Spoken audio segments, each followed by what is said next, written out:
तपती गर्मी में प्रदेश के कई हिस्सों में जहां जल संकट के हालात हैं, वहीं प्रदेश के कई उद्योग ऐसे भी हैं जिन्होंने लंबे वक्त से जलकर का भुगतान नहीं किया है। ऐसे उद्योगों पर अब जल संसाधन विभाग ने सख्ती की शुरुआत कर दी है। ऐसी ही एक कंपनी पर जांजगीर में शिकंजा कसा गया है। आखिर कौन सी कंपनी है जिस पर शिकंजा कसा गया है, चलिए दिखाते हैं इस रिपोर्ट के माध्यम से।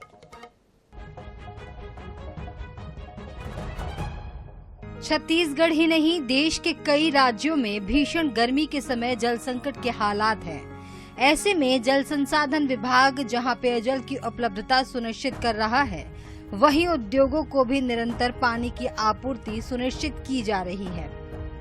विपरीत हालातों में भी उद्योगों में उत्पादन न थमे, इसके लिए लगातार पानी की आपूर्ति की जा रही है।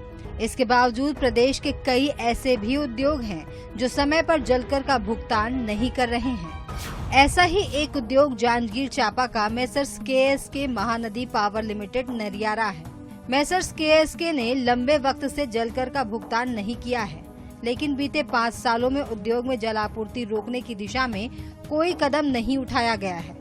इस दौरान जलकर की राशि बढ़ते बढ़ते 698 करोड़ तक पहुँच गई है। फिर भी पावर कंपनी के खिलाफ कोई कार्रवाई नहीं की गई, लेकिन वर्तमान सरकार ने इसे गंभीरता से लिया है। इसलिए न सिर्फ संबंधित कंपनी को लगातार नोटिस जारी किया जा रहा है, बल्कि संयंत्र को पानी नहीं देने के संबंध में चेतावनी भी दी गई है। पिछली जो राज्य सरकार थी, उसको अनेकों बार इस मामले को संज्ञान में लाने पर विधानसभा में उठाने के बावजूद भी राज्य सरकार ने इस पर कोई कार्रवाई नहीं की थी। अब भारतीय जनता पार्टी की सरकार आई है तो सरकार ने कार्रवाई चालू की है कि पैसा वसूली की बार बार उनको नोटिस दी जा रही है, और नोटिस देकर ये कहा जा रहा है कि ये जनता का और सरकार का पैसा है और पानी का आपका जो बकाया पैसा है आप जमा करो। और आज अगर पानी उनको नहीं दिया जाता है तो पूरा संयंत्र बंद हो जाता है।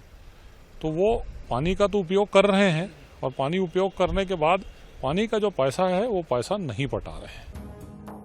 प्रदेश में पेयजल से लेकर उद्योगों में लगने वाले जल की मांग लगातार बढ़ती जा रही है। ऐसे में जलापूर्ति के बावजूद लंबे वक्त तक जलकर का भुगतान न करना बेहद गंभीर विषय है। यही वजह है कि सरकार ने अब ऐसे उद्योगों को चिन्हित करने की शुरुआत कर दी है। ऐसे में यह तय है कि आने वाले समय में कई उद्योगों से बकाया जलकर की वसूली की कार्रवाई होगी। रायपुर से INS 24/7 के लिए गौरव शर्मा की रिपोर्ट।